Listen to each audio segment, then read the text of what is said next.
સમાચારોમાં આગળ વાત કરીએ તો અરવલ્લીથી સમાચાર સામે આવી રહ્યા છે, જ્યાં મેઘરજ ખાતે યુરિયા ખાતર માટે ખેડૂતો દ્વારા હોબાળો કરવામાં આવ્યો।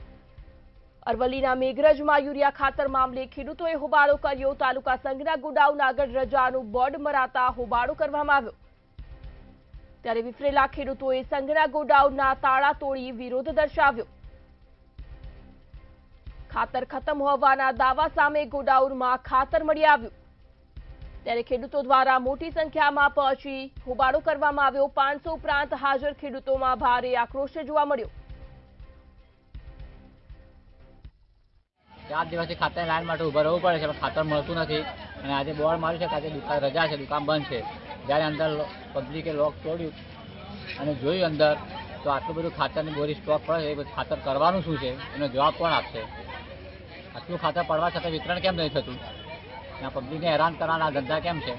ખાતર પહેલી વાર તો કરવાનું શું છે એ જવાબ આપે। પહેલાં વિતરણ ખેડૂતોને આપવાનું છે, પછી એને બ્લેકમાં વેચવાનું છે। ભાઈ ડાહ્યાભાઈ, મેનેજર મેઘરજ તાલુકા સહકારી ખરીદ વેચાણ સંઘ લિમિટેડ। અત્યારમાં જે ખેડૂતોનો ખાતર લેવા માટેની લાઈનો લાગી હતી, તો અમારી પાસે જે માલ સ્ટોક છે ખાતરનો એ ગવર્મેન્ટ સ્ટોરેજમાં હતો। એ ગવર્મેન્ટમાંથી છૂટો થયા પછી જ અમારથી વિતરણ થાય, એટલે અમે આ રીતે લોકોનું સમજાવતા, એટલે લોકો હતો તે અમારે સંઘનો તાળો બાળો તોડી નાખ્યો અને લૂંટફાટ કરવાનો પ્રયત્ન કર્યો। અમે 112માં ફોન કર્યો, પોલીસ આવ્યા પછી પબ્લિક બધી શાંત પડી અને ગવર્મેન્ટમાંથી અમે સાહેબને ફોન કર્યો, તો સાહેબે 2 ગાડી અમને છૂટી કરવાની પરવાનગી આપી।